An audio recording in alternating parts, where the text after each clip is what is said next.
कामिल। बाजी मैं आपका कमरा साफ कर दूं? मुलाजमा ने दरवाजे पर दस्तक देते हुए इमामा से पूछा। नहीं, तुम जाओ, इमामा ने हाथ के इशारे से उसे जाने के लिए कहा। मुलाजमा बाहर जाने के बजाय दरवाजा बंद करके उसके पास आ गई। मैंने तुमसे कहा ना कि तुम। इमामा ने कुछ कहने की कोशिश की मगर फिर उसकी बात हलक ही में रह गई। मुलाजमा ने अपनी चादर के अंदर से एक मोबाइल निकाला। इमामा हैरत से उसे देखने लगी। बाजी, ये मेरी माँ ने दिया है। वो कह रही थी कि साथ वाले सालार साहब ने आपके लिए दिया है। उसने इमामा की तरफ उजलत के आलम में वो मोबाइल बढ़ा दिया। इमामा ने तेजी से मोबाइल को झपट लिया। उसका दिल तेजी से धड़क रहा था। देखो, तुम किसी को बताना मत कि तुमने मुझे कोई मोबाइल ला कर दिया है। इमामा ने उसे ताकीद की। नहीं बाजी, आप बेफिक्र रहें, मैं नहीं बताऊंगी। अगर आपको भी कोई चीज सालार साहब के लिए देनी हो तो मुझे दे दें। नहीं, मुझे कुछ नहीं देना, तुम जाओ, उसने अपने हवास पर काबू पाते हुए कहा। मुलाजमा के कमरे से निकलते ही उसने कमरे को लॉक किया। कांपते हाथों और दिल की बेकाबू होती हुई धड़कनों के साथ उसने दरवाजे से मोबाइल और उस पर जलाल का नंबर डायल करना शुरू किया। वो उसे तफसील से सारी बात बताना चाहती थी। फोन जलाल की अम्मी ने उठाया। बेटा, जलाल तो बाहर गया हुआ है, वो तो रात ही को आएगा, तुम जैनब से बात कर लो, उसे बुला दो। जलाल की अम्मी ने कहा। नहीं आंटी, मुझे कुछ चलती है, मैं जैनब से फिर बात कर लूंगी। बस मैंने उनसे चंद किताबों का कहा था, मुझे उन्हीं के बारे में पूछना था, मैं दोबारा फोन कर लूंगी। इमामा ने फोन बंद करते हुए कहा। इमामा ने उस दिन दोपहर का खाना भी नहीं खाया था। वो सिर्फ रात होने का इंतजार कर रही थी ताकि जलाल घर आ जाए और वो उससे दोबारा बात कर सके। शाम के वक्त मुलाजमा ने उसे अरशद के फोन की इत्तला दी। वो जिस वक्त नीचे आई उस वक्त लाउंज में सिर्फ वसीम बैठा था। वो उसे मुकम्मल तौर पर नजरअंदाज करते हुए फोन की तरफ चली गई। फोन का रिसीवर उठाते ही दूसरी तरफ अरशद की आवाज सुनाई दी थी। बेख्तियार उमामा का खून खौलने लगा। ये जानने के बावजूद कि उस शादी को तय करने में अरशद से ज्यादा खुद हाशिम मुबीन का हाथ था। इमामा को उस पर गुस्सा आ रहा था। वो उसका हाल दरियाफ्त कर रहा था। अरशद, तुमने इस तरह मेरे साथ धोखा क्यों किया है? कैसा धोखा इमामा? शादी की तारीख तय करना, तुमने इस सिलसिले में मुझसे बात क्यों नहीं की? वो खौलते हुए बोली। क्या अंकल ने तुमसे बात नहीं की? उन्होंने मुझसे पूछा था और मैंने उनसे कहा था कि मैं भी शादी नहीं करना चाहती। बहरहाल अब तो कुछ नहीं हो सकता, और फिर फर्क भी क्या पड़ता है कि शादी अब हो या कुछ सालों बाद? अरशद ने कदरे लापरवाही से कहा। अरशद, तुम्हें फर्क पड़ता हो या नहीं, मुझे पड़ता है। मैं अपनी तालीम मुकम्मल करने तक शादी नहीं करना चाहती, और ये बात तुम अच्छी तरह जानते हो। हाँ, मैं जानता हूं, मगर इस सारे मामले में मैं तो कहीं भी इन्वॉल्व नहीं हूं। तुम्हें बता रहा हूं, शादी अंकल के इसरार पर ही हो रही है। तुम उसे रुकवा दो। ये तुम कैसी बातें कर रही हो मामा? मैं इसे कैसे रुकवा दूं? अरशद ने कुछ हैरानी से कहा। अरशद प्लीज। इमामा, मैं ऐसा नहीं कर सकता, तुम मेरी पोजीशन समझो। अब तो वैसे भी कार्ड छप चुके हैं, दोनों घरों में तैयारियां हो रही हैं। और इमामा ने उसकी बात सुने बगैर रिसीवर पटक दिया। वसीम ने उसकी पूरी गुफ्तगू में कोई मदाखलत नहीं की थी। वो खामोशी से अरशद के साथ होने वाली इस गुफ्तगू को सुनता रहा। जब इमामा ने फोन बंद कर दिया तो वसीम ने उससे कहा, तुम खामखा एक फजूल बात पर इतना हंगामा खड़ा कर रही हो। कल भी तो तुमने शादी अरशद के साथ ही करनी है, फिर इस तरह करके तुम खुद अपने लिए मसाइल पैदा कर रही हो। बाबा तुमसे बहुत नाराज है। मैंने तुमसे तुम्हारी राय नहीं मांगी, तुम अपने काम से काम रखो। जो कुछ तुमने मेरे साथ किया है वो काफी है। इमामा उस पर गुर्राई और वापस अपने कमरे में आ गई। वो रात को भी अपने कमरे से नहीं निकली थी, मगर मुलाजिम के खाना लाने पर उसने खाना खा लिया था। रात को 11 बजे के करीब उसने जलाल को फोन किया। फोन जलाल ही ने उठाया था। शायद वो इमामा के फोन की तवक्को कर रहा था। मुख्तसर सी तमहीद के बाद वो असल मौजू की तरफ आ गया।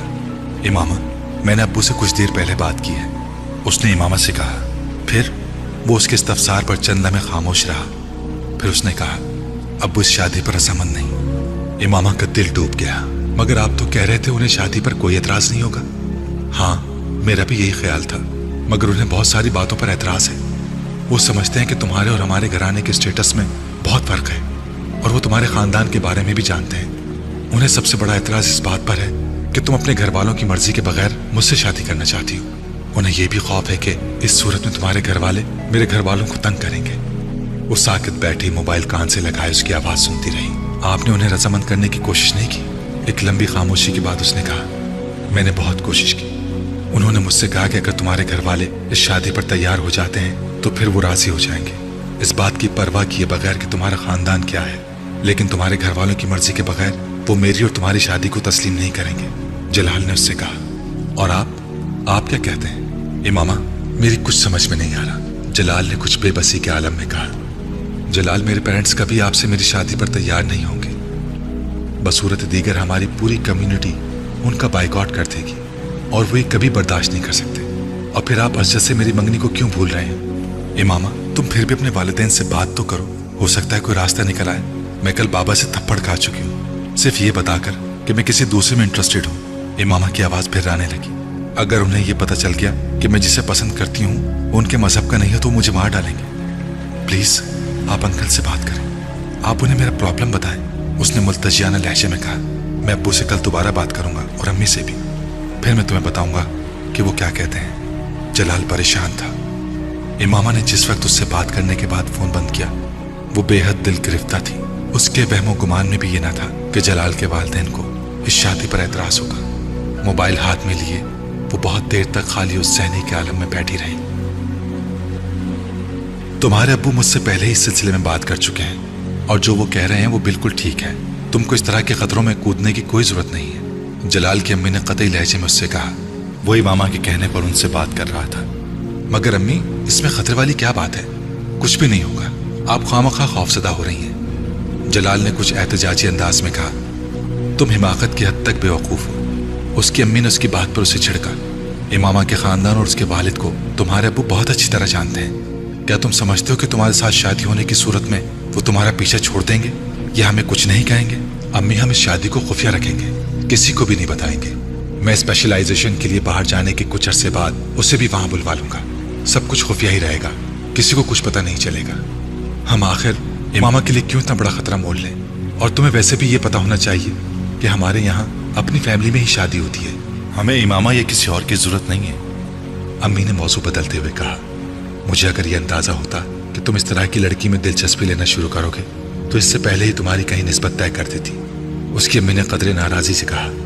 अम्मी, मैं इमामा को पसंद करता हूँ, इससे कोई फर्क नहीं पड़ता कि तुम उसे पसंद करते हो या नहीं। अहम बात यह है कि इस बारे में मैं और तुम्हारे अब्बू क्या सोचते हैं, और हम दोनों को ना तो वो पसंद है और ना ही उसका खानदान। अम्मी ने दो टोक अंदाज में कहा। अम्मी, वो बहुत अच्छी लड़की है, आप उसे बहुत अच्छी तरह जानती हैं। वो यहाँ आती रहती है और तब तो आप उसकी बहुत ज़्यादा तारीफ करती थी। जलाल ने उन्हें याद दिलाया। तारीफ करने का मतलब ये तो नहीं कि मैं उसे अपनी बहू बना लूँ। वो खफगी से बोली। अम्मी, कम से कम आप तो अब्बू जैसी बातें ना करें, थोड़ा सा हमदर्दी से सोचें। इस बात जलाल ने लजाजत आमेज लहजे में कहा। जलाल, तुम्हें एहसास होना चाहिए कि तुम्हारी इज्जत और फैसले से हमारे पूरे खानदान पर किस तरह के असरात मुरतब होंगे। हमारा भी ख्वाब है कि हम तुम्हारी शादी किसी अच्छे और ऊंचे खानदान में करें। तुम्हारे अब्बू अगर तुम्हारी इस शादी की इजाज़त दे भी दें तो मैं कभी नहीं दूंगी, ना ही मैं इमामा को अपनी बहू के तौर पर कबूल करूंगी। अम्मी, आप इस सूरत हाल को समझें।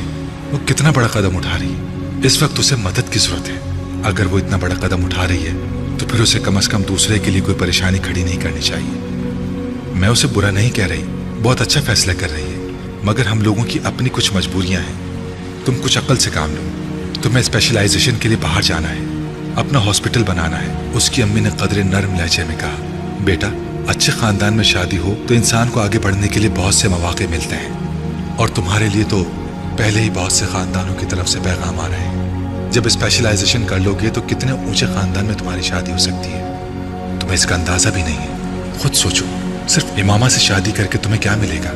खानदान उसका बाइकआउट कर चुका होगा, मुआशरे में जो बदनामी होगी वो अलग है। और तुमसे शादी हो भी जाए तो कल को तुम्हारे बच्चे तुम्हारे और इमामा के बारे में क्या सोचेंगे? ये कोई एक दो दिन की बात नहीं है, सारी उम्र की बात है। अम्मी उसे संजीदा लहजे में समझा रही थी। जलाल किसी एतराज या एहतजाज के बगैर खामोशी से उनकी बातें सुन रहा था। उसके चेहरे से कुछ अंदाजा नहीं हो रहा था कि वो कायल हुआ है या नहीं।